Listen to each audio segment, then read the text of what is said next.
Recently আমার ভার্সিটিতে হয়ে গেল 2 দিন ব্যাপী ঈদ বাজার অ্যান্ড সামনেই যেহেতু ঈদ, সো এটা কোনোভাবেই মিস করা যাবে না।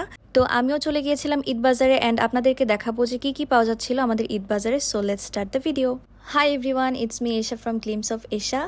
তো আমি আর আমার ফ্রেন্ড এখন আমাদের ক্লাস শেষ করে চলে যাব হচ্ছে ঈদ বাজারে অ্যান্ড দেখতেই পাচ্ছেন আমাদের অবস্থা খুবই বিধ্বস্ত, বাট ঈদ বাজার বলে কথা মিস করা যাবে না। তো এখানে যেই দেখি এত সুন্দরভাবে সাজানো হয়েছে অ্যান্ড অনেক ভিড়ও ছিল। আমরা শুরু করে দিয়েছিলাম হচ্ছে রাইট সাইড থেকে, তো এটা রাইটের একদম ফার্স্ট দোকানটা ছিল অ্যান্ড এখানে হচ্ছে বিভিন্ন টাইপের জুয়েলারিস পাওয়া যাচ্ছিল। এই টাইপের বাটারফ্লাই রিংসগুলো অনেক সুন্দর ছিল। তার পাশে স্টলেই ছিল হচ্ছে বিভিন্ন টাইপের পারফিউম অয়েলের সেট, এগুলো অনেক সুন্দর স্মেল ছিল অ্যান্ড ভার্সিটিতে ক্যারি করার জন্য কিন্তু এই অয়েলগুলো একদম মাস্ট হয়ে যায় আমাদের জন্য। সো এরপরে যে স্টলটা, এখানে ছিল বিভিন্ন টাইপের ড্রেস অ্যান্ড সালোয়ার কামিজ ছিল, এটা একদম কটনের মধ্যে ছিল, খুবই সুন্দর ছিল জিনিসগুলো। তো এখানে এই টাইপের আরও অনেক ধরনের স্টিচ অ্যান্ড আনস্টিচ কালেকশন ছিল। তার পাশে স্টলে ছিল হচ্ছে এই টাইপের কুর্তিগুলা অ্যান্ড তারও পাশে স্টলে ছিল হচ্ছে এই টাইপের সুন্দর সুন্দর earrings, antique jewellers and handmade jewellers. এই টাইপের আমার কাছে অনেক ভালো লাগে। তারপরে ছিল হচ্ছে এই টাইপের 2 পিস ড্রেসেস অ্যান্ড দেন 3 পিসও ছিল। ড্রেসের কালেকশন এবার দেখলাম খুবই বেশি ছিল অ্যান্ড তারপরে ছিল এই টাইপের ছোট ছোট যে হ্যান্ডব্যাগগুলা, এগুলো কিন্তু ওয়েস্টার্নের সাথে অনেক সুন্দর যায়। তারপরে ছিল হচ্ছে কিছু নেলস কালেকশন অ্যান্ড আমার ফেক নেলসগুলো আমার কাছে অনেক ভালো লাগে অ্যান্ড এখানকার কালেকশনও অনেক ভালো ছিল অ্যান্ড জুয়েলারিস তো ছিলই, মেহেদি ছিল। তার পাশে স্টলে গেলাম, সেখানে যে দেখলাম হচ্ছে ছেলেদের অ্যান্ড মেয়েদের বিভিন্ন টাইপের ওয়াচের সেট, দেন হচ্ছে ওয়াচের সাথে যে ব্যাঙ্গলসগুলো পরে সেগুলো ছিল, অয়েল পারফিউম ছিল, কিছু ব্যাগস ছিল। সো সব মিলিয়ে ঝিলে আসলে সমস্ত স্টলে ছিল জিনিসপত্র। দেন হচ্ছে এই ব্লু এর একটা স্টল বসেছিল, এখানে সবাই বোতল ফ্লিপ করছিল অ্যান্ড যেই পারবে সে হচ্ছে একটা করে ব্লু পাবে। তার পাশে স্টলেও কিছু খাবার ছিল অ্যান্ড হচ্ছে এখানে ছিল বিভিন্ন টাইপের শাড়ি অ্যান্ড ঈদ তো আসলে শাড়ি ছাড়া ইনকমপ্লিট। সো এখানেও অনেক টাইপের আসলে শাড়ি ছিল, কোনো এক টাইপের শাড়ি না, বিভিন্ন টাইপের শাড়ি ছিল। দেন হচ্ছে এখানে বিভিন্ন টাইপের হ্যান্ডমেড চুড়ি ছিল, কাপড়ের চুড়ি ছিল। তারপরে এখানে কিছু হচ্ছে ক্লের তৈরি জিনিসপত্র ছিল, তো এগুলো অনেক সুন্দর ছিল, যেমন এই রিংটা একদমই ক্লের। দেন হচ্ছে এগুলো সবই হ্যান্ডমেড ছিল অ্যান্ড হ্যান্ডমেড জুয়েলারিস কিন্তু অন্যরকম সুন্দর লাগে।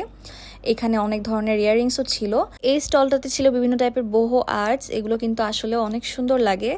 তো তারপরে ছিল হচ্ছে গেমস খেলার কিছু গ্যাজেটস, দেন হেডফোন, আরও অনেক কিছু ছিল, ফোন অ্যাক্সেসরিজ ছিল।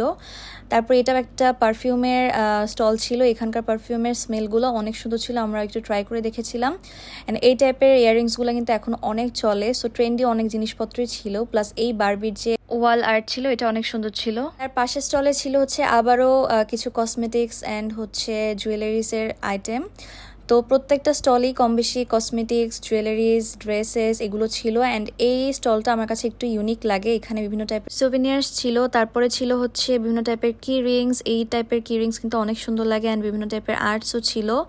তার পাশে স্টলে ছিল হচ্ছে বিভিন্ন টাইপের কেকস অ্যান্ড ব্রাউনিজ। আসলে মেলাতে আসবো অ্যান্ড খাবারের স্টল থাকবেন এটা তো হয়ই না, ইনকমপ্লিট হয়ে যায়। সো এখানে অনেক ধরনের খাবারের স্টল ছিল, আপনারা অলরেডি দেখেছেন যে ওখানে খানাজও এসেছিল। তারপরে এখানে বিভিন্ন টাইপের শর্মা, দেন হচ্ছে ফ্রাইড রাইস, অনেক ধরনের আইটেম ছিল। অ্যান্ড রিসেন্টলি আমাদের ভার্সিটিতে এই জায়গাটা পানি দিয়ে ফিল করেছে, বাট হচ্ছে এটা যখন একটু ক্লিয়ার করবে, পানিটা যখন পরিষ্কার করবে তখন আরও সুন্দর লাগবে।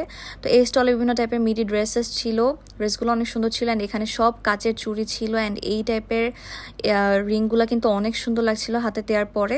দেন এই স্টলটাতে বিভিন্ন টাইপের হচ্ছে জুয়েলারিস ছিল অ্যান্ড মেকআপ আইটেম ছিল অনেক হাই এন্ডের। সো প্রত্যেকটার প্রাইসই আমার কাছে মেন কথা রিজনেবল লাগে। তারপরে এখানে বিভিন্ন টাইপ লেডিস শার্টস ছিল, তারপরে হচ্ছে ড্রপ শোল্ডার্স ছিল। তো আমার কাছে আইটেম কিন্তু অনেক বেশি মনে হয়েছিল, আগে যে সমস্ত মেলা হচ্ছিল সেখান থেকে ঈদ বাজারে অনেক বেশি ভালো কালেকশন ছিল। অ্যান্ড এই ম্যানিকেনটাতে যে শাড়িটা পরানো ছিল দেখলে মনে হচ্ছিল যে একদম আড়ংয়ের শোরুমে চলে এসেছিলাম আমি। অ্যান্ড শাড়িটা অনেক সুন্দর ছিল, এখানে বিভিন্ন টাইপের ডিজাইনার ব্লাউজ ছিল, দেন শাড়ি ছিল, এইগুলো প্রত্যেকটাই কিন্তু অনেক সুন্দর অ্যান্ড অনেক ইউনিক ছিল। এরপরে আমি আর আমার ফ্রেন্ড হচ্ছে 2টা কন্ডম কিনে নিয়ে চলে যাব এখন, যেহেতু অনেক ভিড় ছিল অ্যান্ড আমিও খুবই টায়ার্ড হয়ে গিয়েছিলাম, অনেক ভিড় ছিল, অনেক গরমও ছিল। তো যাই হোক, ওখান থেকে আসলে এত এত আইটেমের মধ্যে আসলে গরম আর ভিড়ের কথা মনেই ছিল না। তো এটাই ছিল আমার ঈদ বাজারের vlog. Thank you for watching everyone, tata.